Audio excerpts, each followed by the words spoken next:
Good afternoon, Yankee fans. Today is October 1st. Oh my gosh. I almost just lost it there. It's October 1st, first day of October, playoff baseball, game 2 of the American League wildcard series between the New York Yankees and the Boston Red Sox. I'm Ryan Garcia. That is Christopher Drew. This is Fireside Yankees, and we're previewing what is a potential series-ending game for the Yankees. Today could be the final game of the Yankees season, and that is an ominous note to start with. It's an ominous note to kind of just, it's kind of created an ominous feeling for me throughout the entire day, knowing that this could be the final day, and I will know in the next 4 hours whether the Yankees season will continue or not. But there's also a level of hope and excitement that the Yankees can get it turned around today. Because, Chris, we've got some nice additions back to the lineup. We've got one of the Yankees' most reliable starters going today. We've got a lot to talk about here. But, Chris, number one, how you doing? And number two, how you feeling about this game? I'm good, man. Yesterday was brutal. Yesterday was a brutal loss, to kind of be out and kind of wonder. And then for bases loaded, no outs, that one is going to be something that I think haunts me for a long time, unless the Yankees win 2 straight. And I can just chalk that up to, okay, it was Crochet, it was Chapman. It kind of is what it is. But right now, dude, I'm feeling really nervous. I feel like I could throw up at any given moment. That's the thing about a long baseball season. I don't know if you do the same thing, but you kind of fall in love with every weird quirk in a team. You fall in love with, seeing them play for basically every single day. And to know that the journey could end after just 2 playoff games is frightening, and it is nerve-wracking. And obviously, the fan base is in a unique spot. Some people, rightfully so, I think, are really frustrated with Boone. Other people, also rightfully so, aren't frustrated with Boone. They're frustrated with the players. So I'm feeling weird, Ryan. It feels weird knowing that the season could end today, when at least up in the last couple weeks of the season, I had such high hopes for this team. Yeah, and I think some of the things you hit on that, I think a lot of people have felt going into game 1, the Yankees, this is one of their deeper rosters. They've got a lot of weapons. They've got a lot of offensive pieces. They're a better base running team than they've been in years past. Their rotation has 2 horses. There are so much to like about this team. And yesterday we saw the ugly side of that baseball team, which is the bullpen blowing it. The offense, when they don't show up, it's a hard game to win. And I think the big thing for me was, at least, again, it was the offense struggling, yes, but the way they struggled, they had runners on, they had opportunities, they just didn't come through. And it creates a situation where the Yankees are playing for their lives. And to say that there's all the pressure on the Yankees might be an understatement. I'm not sure if that properly articulates what's on the line here. It's not just their 2025 season. It's the fact that they would then be on a 4 postseason series losing streak to the Red Sox that dates back to 2004. 21 years of it. That's what it would feel like. And number 2, and very importantly here, it would have taken one of their best chances to win the World Series and flushed it down the drain 3 days after the season ended, or the regular season ended. So that is a depressing feeling. And I will say this, though. Number 1, this is not unfamiliar territory for World Series champions. I tweeted this out earlier today. The last 2 World Series champions, the Texas Rangers and the Los Angeles Dodgers, have had to play back-to-back games where they were on the verge of being eliminated and win both in order to win the World Series. In the Rangers case, they went down 3-2 to the Astros, going up 2-0, then losing 3 straight against the rival. And it was very fitting that the Dodgers also did the same thing against the division rival. The Dodgers fell 1-2 in a series against the Padres last year in the divisional round, and then rattled off 2 straight wins, including one in Petco Park, to win that division series and go on to win the World Series. If you want some other examples of teams overcoming kind of deficits here, the 2020 Dodgers stand out in this as well. They were down 3-1 in their series before going on to win the World Series. The 2022 Astros were trailing 1-2 in the World Series before going on to win the World Series. There are countless examples of that. For the Yankees, their most recent example of climbing out of a hole in a playoff series is 2022. 2 straight games facing elimination, down 2-1, on the verge of elimination in Game 4 in Cleveland. They win Game 4, then they win Game 5 at home. The key there, I think, being their advantage in the starting pitching matchup. Garrett Cole went in Game 4. Nestor Cortez, who had an all-star year that year, went in Game 5. Cleveland didn't have either of its two best starters, Shane Bieber or Tristan McKenzie, going in those games. So for the Yankees, there's kind of a parallel here. Carlos Rodon is not Garrett Cole, but Carlos Rodon is certainly comparable to that 1-2 punch you had in Cole and Nestor, that being the latter half. And I'd argue going into the postseason, rolling a little better than Nestor might have in 22. And on the other side for the Red Sox, it's Brian Bayo, who's been incredible, but we'll talk about him a little bit later, has been struggling a little. Chris, what are your keys to the game, especially with knowing Rodon's on the mound and knowing this team's on the verge of potential elimination? Honestly, I think I like Rodon on the mound today. Season on the line, I don't mind Rodon being on the mound, given what kind of he gave us this year. Because there were even points throughout the year where Max Fried was not very good, and the one kind of rock we had in the rotation was Carlos Rodon. And so for me, at least, I know that there's a high likelihood that he avoids the big blow up, and I think if he avoids the big blow up and gives this offense a chance, that is kind of all you could ask for in an elimination game, which you're going to need the bats to show up. So I like Rodon being out there. I think the starter length is going to be important. I think that efficient early innings is going to be really important. And I think honestly, working Bayo is going to be important. We're going to talk about him in a little bit and kind of how to approach him. But I guess because I'm so terrified of Luke Weaver, Ryan, I want 7 out of Rodon. And maybe that's irrational. Maybe that's me kind of feeding off the emotion of last night and seeing what I saw Crochet do. But I know somewhere in big sweaty Rodon, he can give you 7. And so I need at least 6, hopefully 7 from him. And that, to me, that's the biggest key to the game. And it's going to be nice, man, because this year has been a redemption story for him. This has been a real redemption tour for him. I mean, he's going to be a guy that probably finishes top 7. I mean, should finish top 7 in my mind and kind of some of the Cy Young stuff. But he's a guy who Baseball Savant, they like his pitching run value more than they like Max Fried's. I mean, he is stable, steady as a rock. And if he is a step down from Max Fried, it's a very, very small step down. And where Bayo is a large step down from Crochet. So I'm hopeful. I like that he's a lefty. You're going to keep a lot of the other lefties kind of out of the lineup on the Boston side. So I'm excited. I'm nervous. I'm glad it's Rodon, which is not something I thought I would ever say. But I mean, this is a big game, and we're going to need his very best. Yeah, and with the way that we saw Max Fried pitch yesterday, I actually enjoyed that start. I thought he pitched very well, and I think that if Rodon replicated it in both volume and run prevention, that the Yankees should be in a good spot. And starting pitching hasn't been the issue for the Yankees this year. You hope that remains the case. It's kind of like offense hasn't been the issue for the Yankees this year. We saw it rear its ugly head yesterday in what felt just awful. And hopefully the Yankees are able to keep the ball rolling in terms of rotation work, because their rotation's been one of their anchors as a team. And I think this is a chance for Carlos Rodon to kind of have a statement moment with the Yankees. I know the 2024 ALCS is one of those, but this is another opportunity. Could you imagine him delivering that big start in game 2 and beating the Red Sox in game 2 and sending it to a game 3?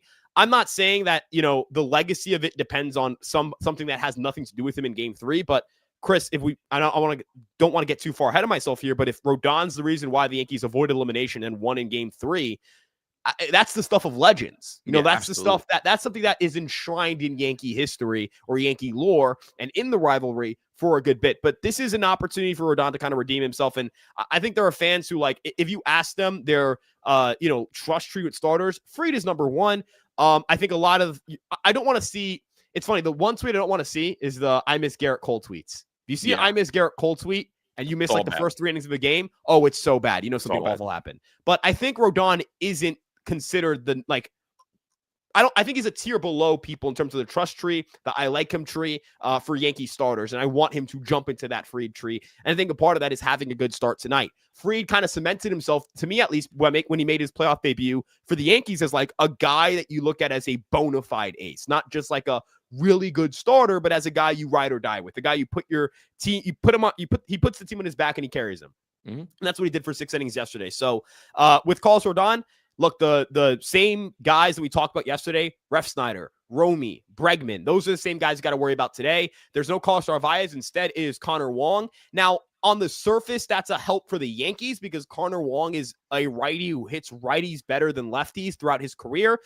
This season, particularly, he has a 41 WRC plus against lefties, which is technically higher than his WRC plus against righties, which is 38. But, that's not really, does that really matter if it's a you're talking about 38-41. But in his career, 83 WRC plus against lefties, 88 against righties. OPS 660 against lefties, 688 against righties. So Wong instead of Narvaez should help Rodon's odds a little bit offensively. The Red Sox are rolling out a slightly weaker lineup. So, Chris, any final notes on Carlos Rodon before we move on?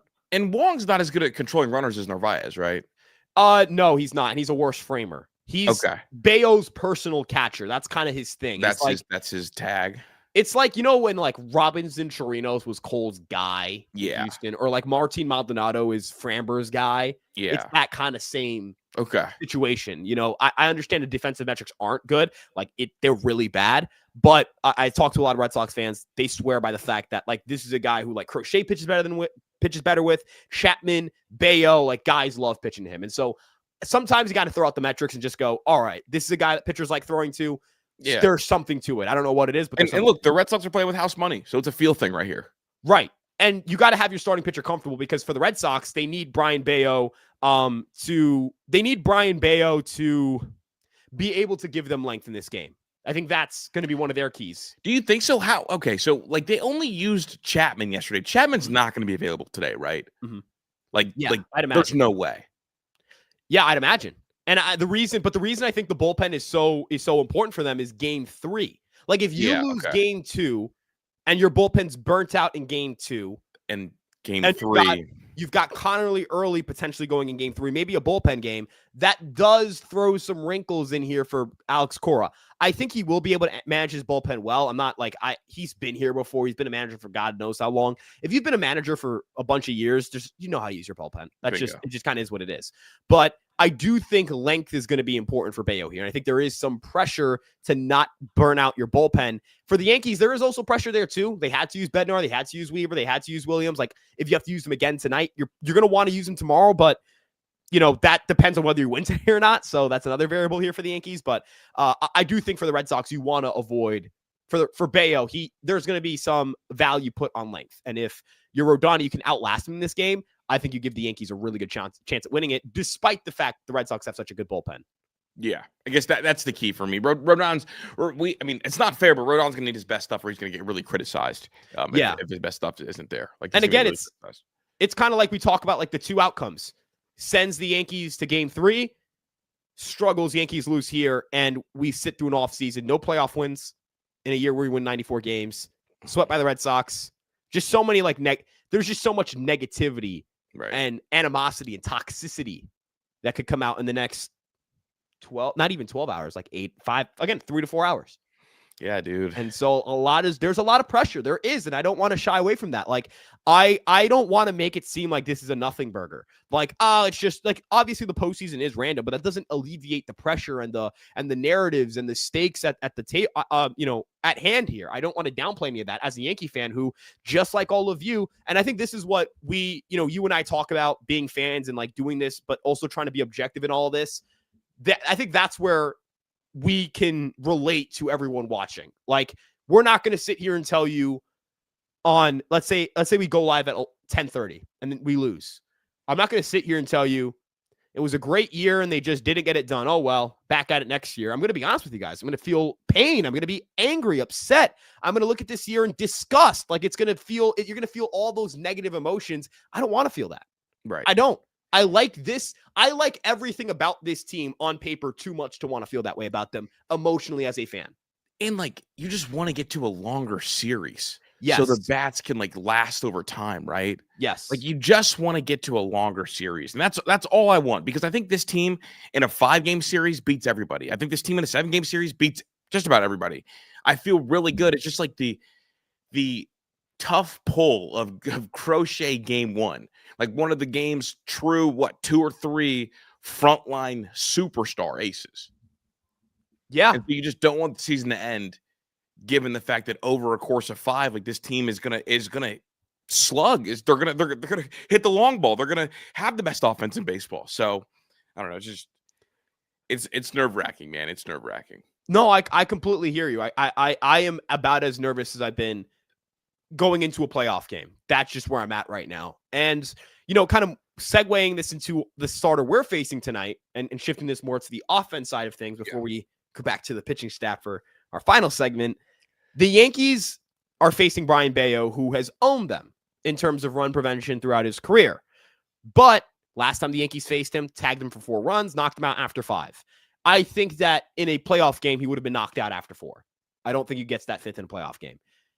Entering the month of September, has a 5.40 ERA. If you want to look at his last 13 starts, a 3.60 ERA, 4.11 FIP. Like, it's very much a really good start to the year, kind of faded towards the end. The overall numbers, 3.35 ERA, 4.19 FIP, a 4.42 expected ERA, 13th percentile whiff rate, 16th percentile strikeout rate. Like, I hate to do blue circle good, bad, blue circle bad, red circle good, but the things that strike you as important for a pitcher, Bayo is not very good at those things. That happens to be getting swings and misses and limiting your strikeout to walk rate. Chris, what is your kind of your keys here to beating Bayo? I mean, especially in playoff baseball, right? Like, we talk about how important strikeouts are in playoff baseball. You got to be able to miss some bats, get some swings and misses. I think that his overall stats are much better than his metrics. I think kind of the being a Yankee killer is the same thing as like Luis Gil being a Red Sox killer, maybe an element of luck and all that. But I think the key here is to ambush with runners on. I think like yesterday, no RBI hits with runners in scoring position. 1 hit the entire night with runners in scoring position. Like, if you get guys on, you just have to put the ball in play.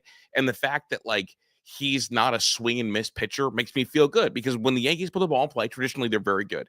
Yesterday, again, it's crochet. So when there's runners in scoring position and you got to go hit 99, 100, up and in, it's tough. It's tough.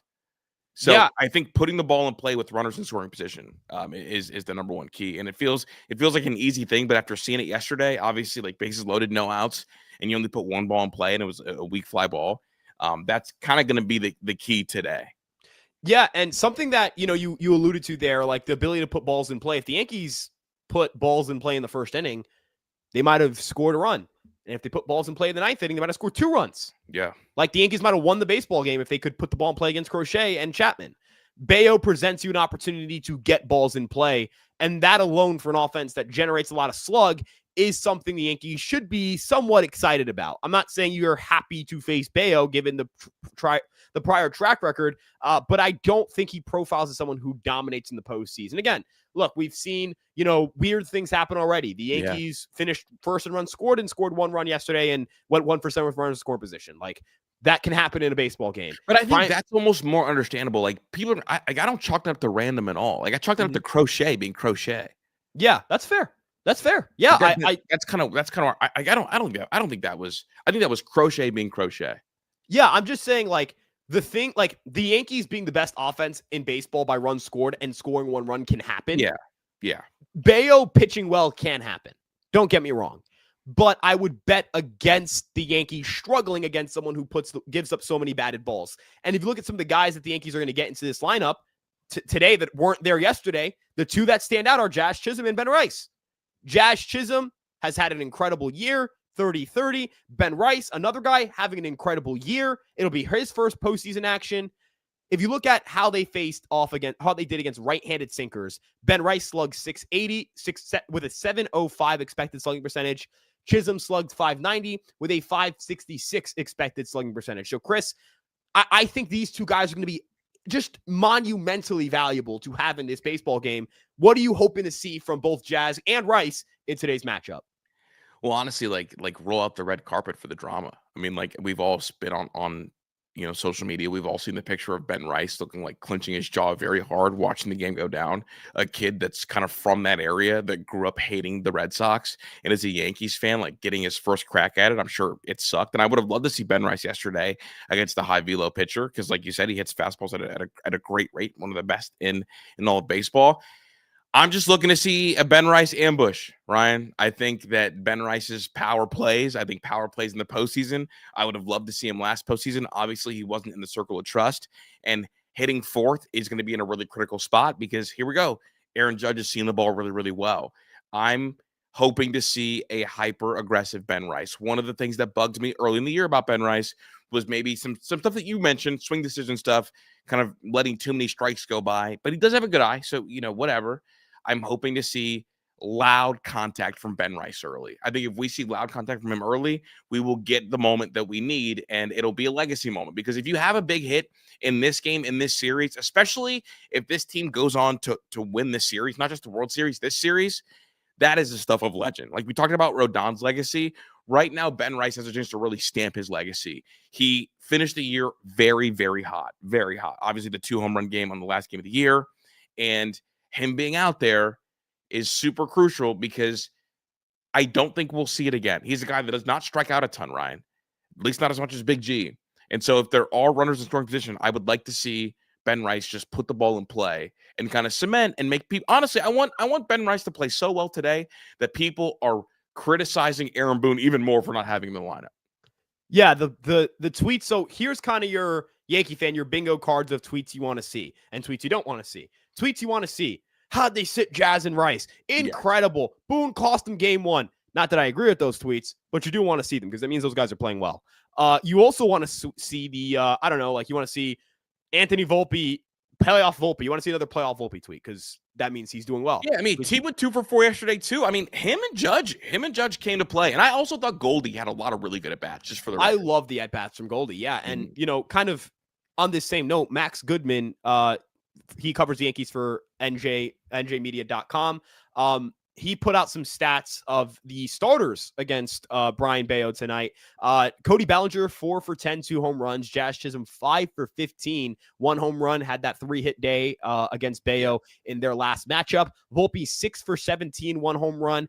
Grisham, 3 for 9, 1 home run. Some of the guys who have struggled: McMahon, 0 for 8, 5 strikeouts. Stanton, 2 for 10, 7 strikeouts. Judge, 2 for 21, 8 strikeouts. Kind of stunned by Judge there. I feel like this is a guy who very should do well against Bayo, but again, like, you know, that's baseball. The one player not listed here is Ben Rice, or there are 2 players not listed here: Austin Wells and Ben Rice. I don't have Wells' number, but I do have Rice's. 777 OPS against Bayo this year, a 990 expected OPS against Bayo this year, however. So the thing where everybody becomes, you know, Bo Jackson in the outfield when he hits a ball. Well, I was going to say the 2 balls that like looked like they should have been hits were both hits to Rafaela. So it's kind of like, well, you know, yeah, I was going to say like every outfielder becomes set on Rafaela against him. And it's like, well, you know, literally we're here. Yeah. I'd expect him to be out there. So with that being said, though, I do think that I like seeing the good career numbers. I think that, again, if you look at what Bayo's kind of where he's eaten the Yankees up, it's those 2023 starts. It's some of the starts from earlier in the year. It's not necessarily like, Brian Bayo has the number of everyone in this lineup. It's Judge, who's gotten the most at-bats against him. It's Stanton, who's gotten a good amount of at-bats against him. And it's McMahon. And that's really it. Everyone else has kind of done something against Brian Bayo, or at least profiles to be able to do something. And Judge and Stanton obviously do profile to be able to do something against Bayo. But again, Jazz and Rice in there is a huge boost for this offense, huge boost for the base running. And hopefully, really hopefully, one of these 2 guys can put a jolt into the right field stands and give the Yankees a chance to push Boston to use their B bullpen early in the game. Yeah. And here's where I'm at also. Cora yesterday did everything he could to not see Ben Rice. Yeah. That whole thing was about not seeing Ben Rice, which means that, like, there is some worry there for Cora. And now, today, we're guaranteeing Ben Rice 4 plate appearances. And I would have to say, I think that if you're a manager, that is the right call. You want to play to not see Ben Rice. I think that is how you should manage that game, to be honest. Well, I just want not to be overstated, I guess, overstated how important Ben Rice is in this lineup. Like how a Ben Rice swing could change a game. Yeah, I would say so again, by the numbers that Aaron Boone and the Yankee organization seem to value, which are expected numbers, Ben Rice is their best player. Or second best player, excuse me, offensively. He's the bat. Sorry. Yeah. Or the Aaron Judge is so good. Sometimes I automatically group him out of everyone else. Well, you know what it is, dude? It's like when you do the NBA numbers, it's like, other than Wilt Chamberlain, here are the top numbers. Rank your, if it's 2017, rank your top 10 players that aren't LeBron James. Or rank who's the best non-LeBron player in the world. It's the same thing with Judge and hitting. Name your best non-Judge hitter. But in that vein, Rice is, in their models, most likely their second, or at the very worst, their third best player, or their third best hitter. I think the Yankees, again, just need to make sure that the guys who are supposed to hit. It's that simple. It's play your game on paper. This is what you're supposed to be on paper. Play to it. That's really it at this point in time. I don't know if you have anything you want to add with the offense, because I know the last topic is probably the most interesting. What are Trent Grisham's numbers against Bayo, out of curiosity? Trent Grisham is 3 for 9 with a home run. So 300 average home run. Because we can't do another 4 strikeout day from him. No, we cannot. Trent Grisham needs to. I need big sleep to wake up. Sleep. Honestly, I need him to go to sleep. I need big sleep to go to sleep. Yeah, he was awake yesterday. Maybe the energy, the crowd had him a little startled him. Maybe he woke up, but he didn't go back to sleep. He looked a little rowdy. He was chasing some pitches, got hosed on a couple of calls. I don't know if you remember that at bat. I was like, what are we doing? But that 9th inning at bat, he was just kind of. It wasn't the Trent Grisham at bat. He was fooled by a slider down the middle. He didn't see it coming. Then he saw a fastball inside, chased it out of the zone. Like, Grish needs to just lock back in, because all he needs to do is pull one fly ball. That's it. Just one. That's it. So that's where I'm at there. And again, I know the numbers career-wise for Bayo against the Yankees, but I also sit here and tell you, like, I mean, what's the strikeout to walk rate? Again, he's a ground ball pitcher, so I'm not going to sit here and pretend like that doesn't matter. I don't need elite strikeout to walk rates for him to be, like, I don't know, like, feared against the Yankees. Let me just Google this right now on StatMuse. This is paid. That's not a paid sponsorship or anything like that. I'm looking at Trent Grisham versus the 4-seam this year. 263, 550 slug, 418 xWOBA, only 20% whiff rate. So, like, but he's not very good against a sinker this year, at least according to run value. Gotcha. Well, again, I think that, for Grish, if you can just get a hold of one. Yeah, just get a hold of one. Or even work it at bats. Bayo will put guys on in his starts against the Yankees. 5 innings, 3 walks, 7 innings, 1 walk, 7 inning, 3 walk, 5 1/3, 2 walks, 5 innings, 2 walks, 4 2/3, 3 walks. Like, he's good to give you some walks. He's walked 23 batters in 65 innings with 53 total strikeouts. That's not an elite strikeout to walk rate. Again, it's the sinker kind of ripping through the lineup and not letting them lift the ball out of the yard. But, kind of looking back at 2024, 4 earned runs in 4 2/3, 3 earned runs in 5, 1 earned run in 5 1/3, and then he had the 2 dominant starts to open the year.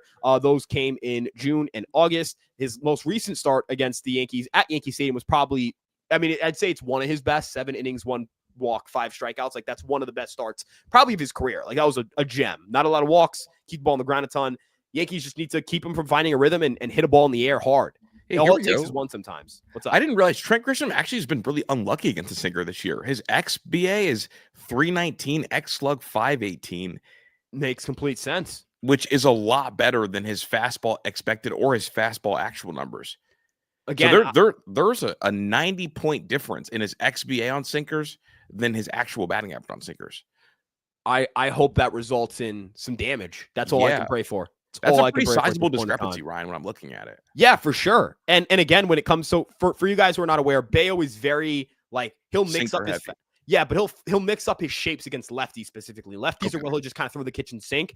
For the Yankees, again, it's about identifying, like, kind of being able to read the spin out of the hands and do a good job generating damage contact. His last 2 starts, he has been very sinker heavy. 50% sinker usage in those 2 starts, 5 earned runs, 8 hits, 1 home run, 5 walks. Makes you wonder if he's losing faith in some of the secondaries. He has not had a lot of starts where he's over 50% usage on the sinker. Usually they try to keep him moving the ball around, or not moving the ball around, but changing up the repertoire, mixing up usage rates, all that stuff. Lately, he's tried to dial back the sinker, cut down the 4-seamer, and it hasn't really worked to his advantage. So hopefully the Yankees, again, are able to catch maybe they're catching Bayo at the right time. That's kind of the hope here. But Chris, before we go, I wanted to ask real quick, bullpen trust tree. Where are we at with the bullpen? Because Weaver got knocked around yesterday. I think Bednar's earned run is not going to persuade me from putting him in the 9th inning. Mm-hmm. But with Weaver getting knocked around, Cruz coming in yesterday, like, where's your trust tree at right now? I'm Duvall, Cruz, Williams, Bednar. I'm not Weaver. Okay. So let's say same situation happens. You're going Duvall. You're going, like, who's your first guy out? And give me Duvall. Okay. Go out there. Go get him, Duvall. Absolutely. I would have to sit here and agree. And I would also say this. Against those righties, try and get your Duvall in, because that slider is a chase pitch. Got to be able to throw off that slider. That's what you have to be able to throw that slider and get chases. Yeah. That's really where we're at right now. You need to be able to get the Red Sox to expand the zone. I think if Rafael saw sliders instead of changeups, he would have swung at one of them. That's my guess. Big but 100%. we'll see how this goes. Again, I'm in lockstep with you. But Chris, any final notes before Yankees take the field in about 5-6 minutes against the Red Sox? Don't let me down. Yeah, look, we will be going live after the game regardless. Mm-hmm. This is not dependent on a win or loss, but we're hoping that we can get another win. We're hoping that we can 100%. talk about another win and live to see another day. Yeah, with the season. Because, look, this is a pretty good Yankee team. I don't think it's a bad Yankee team. I think this is a good Yankee team that just needs to figure it out for 2 games. Mm-hmm. Just give me 2 games for your life and then go from there. So, again, that's where we're at right now. We'll wrap things up here. Thank you guys so much for tuning in to the Fireside Yankees postseason pregame show. And with that being said, again, like, I'm nervous, man. I'm just nervous. I'm nervous. I feel jittery. I feel like I'm stepping all over my words. It's just nerves. Yeah, But I'm a mess too. So let's go Yanks. Let's go Rodon. Let's give me one more quality start. And let's hope this offense gets it going. Have a great rest of your day, everybody. We'll be back at around 10:30, 11, hopefully with a win. Peace out, everyone.